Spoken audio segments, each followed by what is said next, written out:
Next topic है हमारा work done in a gravitational field. इसमें सबसे पहले आपको ये पता होना चाहिए कि ग्रेविटेशनल फील्ड क्या होती है।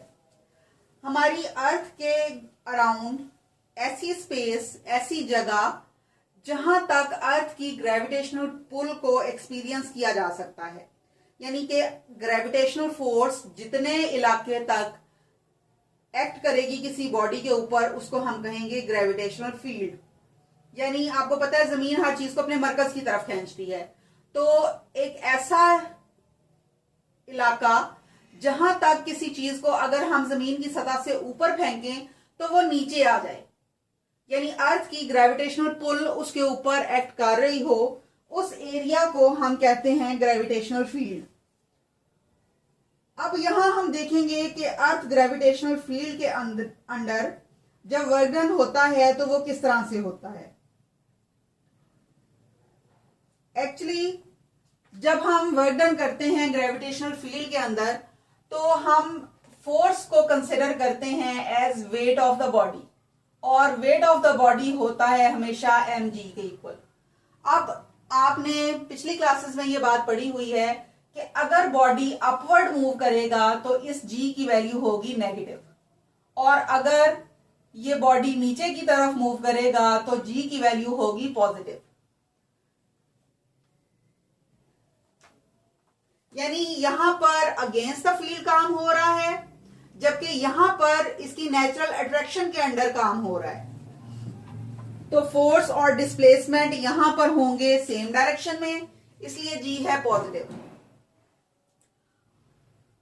और अगर displacement against the gravitational force हो तो फिर ये वर्क डन हो जाएगा नेगेटिव के साथ। अब यहां हम देखेंगे कि हमारे पास एक मैस है m, और ये कांस्टेंट वेलोसिटी के साथ मूव कर रहा है एक पॉइंट से दूसरे पॉइंट तक। सपोज हम यहां ये पॉइंट कंसिडर करते हैं ए से बी की तरफ, यानी ये बॉडी जो है ये कर्व पाथ को फॉलो करके बी पॉइंट पर पहुंच जाता है फ्रॉम द पॉइंट ए, और इसकी डायरेक्शन ऑफ मोशन है ए से बी की तरफ।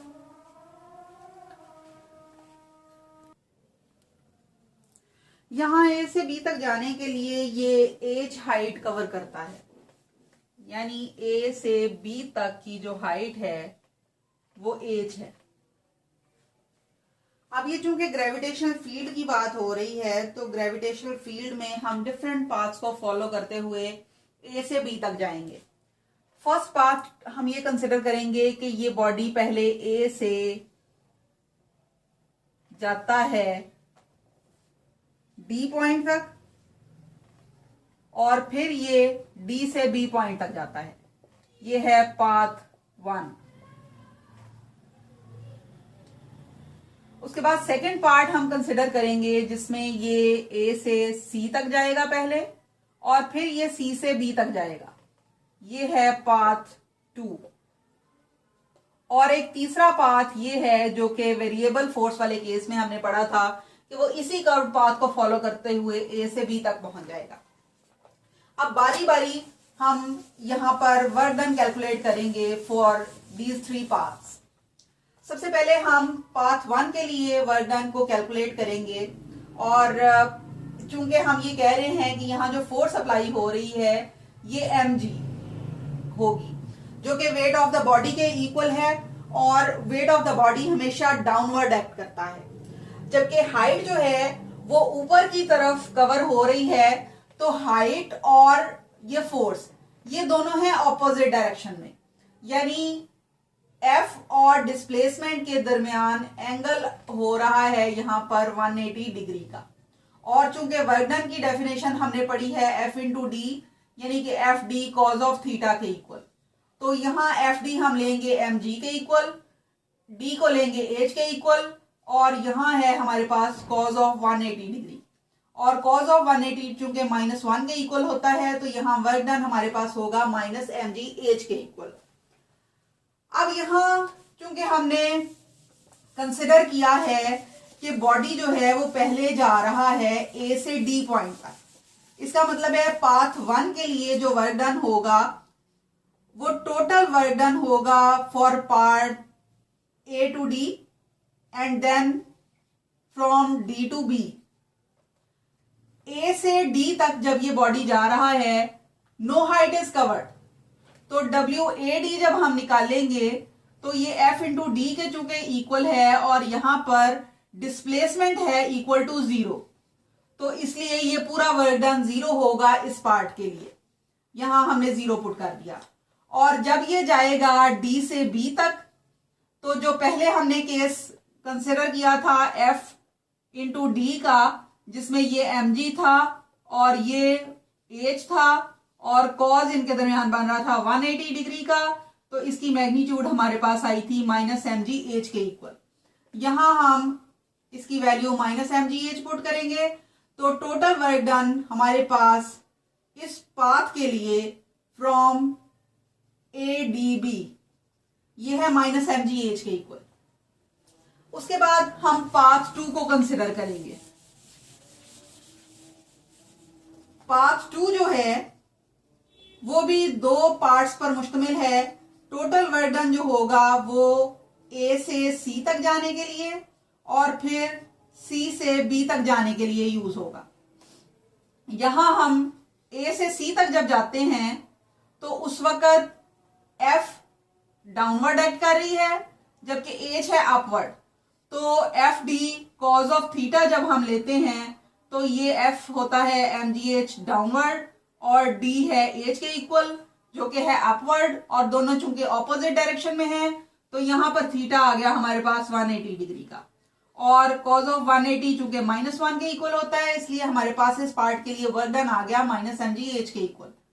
उसके बाद हम जब सी से बी तक जाते हैं तो इस वक्त यहां पर हाइट कवर नहीं हो रही और हाइट के 0 होने की वजह से ये पूरा वर्क डन इक्वल टू 0 हो जाता है। यानी इस टोटल वर्क डन के लिए जब हम इसको पुट करेंगे तो ये -mgh है और प्लस करेंगे इसमें 0, तो अभी भी ये हमारे पास -mgh के इक्वल आता है। उसके बाद इन रिजल्ट्स को हम साइड पे लिखेंगे कि W हमारे पास आता है फॉर ADB इक्वल -mgh के, और जब हम W लेते हैं ACB के लिए तो ये हमारे पास ये भी mgh के इक्वल आता है विद नेगेटिव साइन।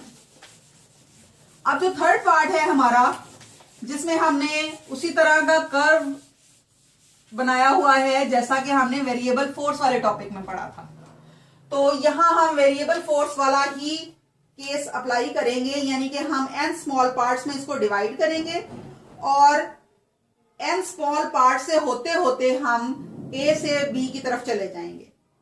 अब यहां मैं इस कर्व को अलग से करके बना रही हूं, ये है a से b तक और इसको हमने स्मॉल पार्ट्स में डिवाइड कर दिया है।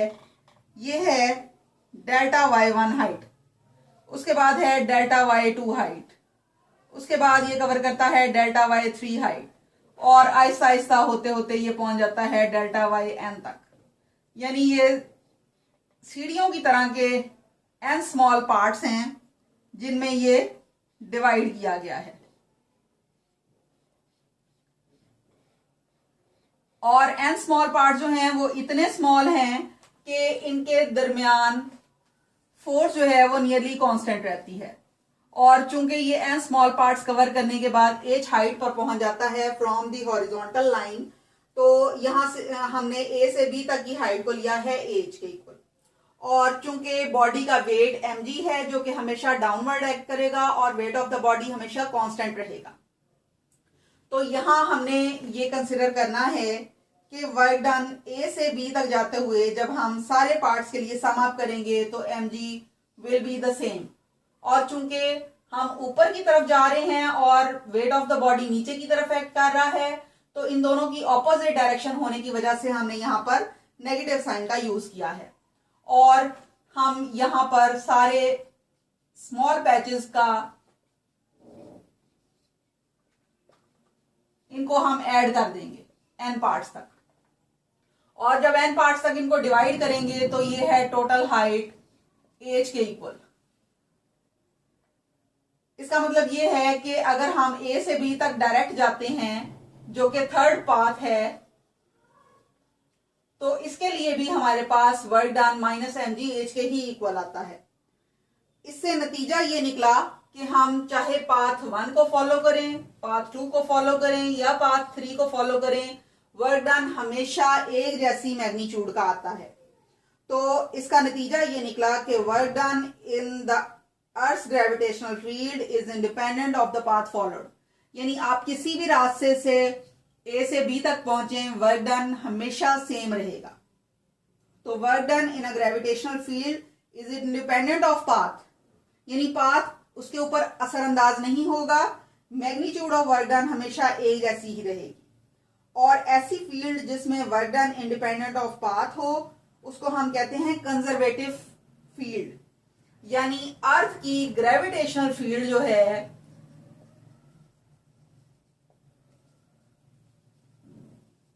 ये एक कंजर्वेटिव फील्ड है।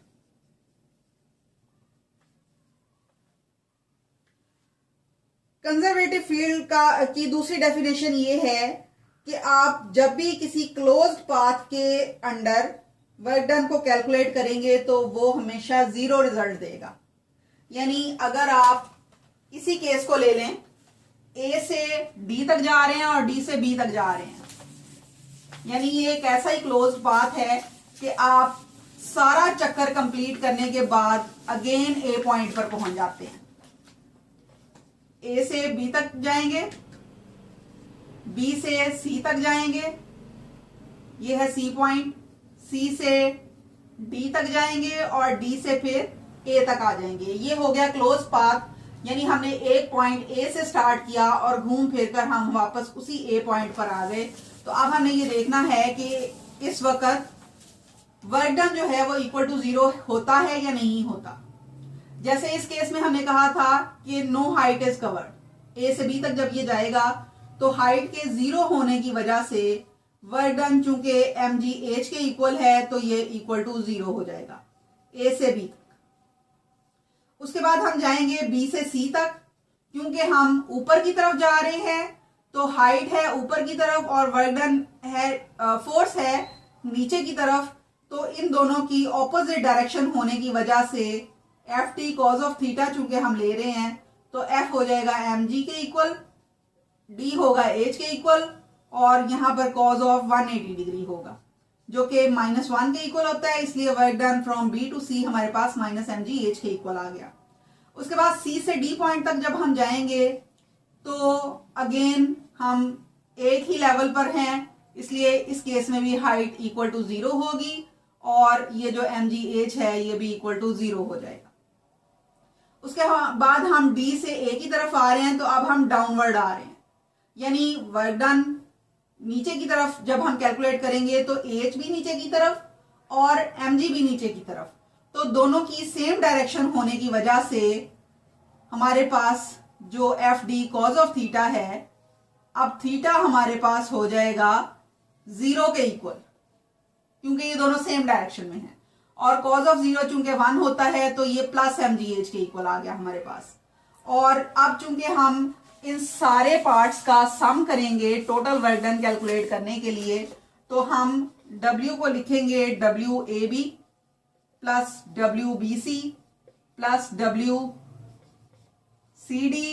प्लस WDA और इनकी वैल्यूज जब पुट करेंगे AB के लिए ये 0 है, इसके लिए ये -mgh है, CD के लिए ये इक्वल टू 0 है और DA के लिए ये प्लस mgh है। अब mgh एक दफा प्लस साइन के साथ मौजूद है और एक दफा माइनस साइन के साथ मौजूद है, तो ये आपस में कैंसिल हो जाएंगे और टोटल वर्क डन हमारे पास इक्वल टू 0 आ जाएगा। यानी अर्थ की ग्रेविटेशनल फील्ड में किसी भी क्लोज पाथ के अलोंग जब हम वर्क डन को कैलकुलेट करते हैं तो वो हमेशा 0 होता है। अब नेक्स्ट पेज पे 82 पेज पे आपकी इंफॉर्मेशन के लिए कुछ कंजर्वेटिव फोर्सेस और कुछ नॉन कंजर्वेटिव फोर्सेस का नाम यहाँ पर लिखा गया है। जैसे कि अर्थ ग्रेविटेशनल फोर्स जो है ये कंजर्वेटिव फोर्स है, क्योंकि हमने देखा कि ग्रेविटेशनल फील्ड के अंदर एक तो work done independent of path है और दूसरी हमने इसकी डेफिनेशन जो प्रूव की कि work done along a closed path is equal to 0। तो कंजर्वेटिव फील्ड की दोनों प्रॉपर्टीज ग्रेविटेशनल फील्ड के अंदर मौजूद है, इसलिए gravitational force is a conservative force. इसके अलावा इलेक्ट्रिक फील्ड के अंदर अगर आप इसी तरह से वर्क डन को कैलकुलेट करेंगे तो वो भी इंडिपेंडेंट ऑफ पाथ होगा और क्लोज्ड पाथ के अलोंग ये इक्वल टू 0 होगा, इसलिए इलेक्ट्रिक फोर्स भी एक कंजर्वेटिव फोर्स है। इसके अलावा इलास्टिक स्प्रिंग फोर्स है, वो भी एक कंजर्वेटिव फोर्स है। और नॉन कंजर्वेटिव फोर्सेस में फ्रिक्शनल फोर्स है, एयर रेजिस्टेंस है, टेंशन इन अ स्ट्रिंग है, नॉर्मल फोर्स है और प्रोपल्शन फोर्स है रॉकेट की, और प्रोपल्शन फोर्स है मोटर की। इनको आपने अच्छे तरीके से याद करना है क्योंकि ये आपके शॉर्ट टाइप क्वेश्चन में या एमसीक्यूज टाइप क्वेश्चंस में अक्सर ही आ जाते होते हैं।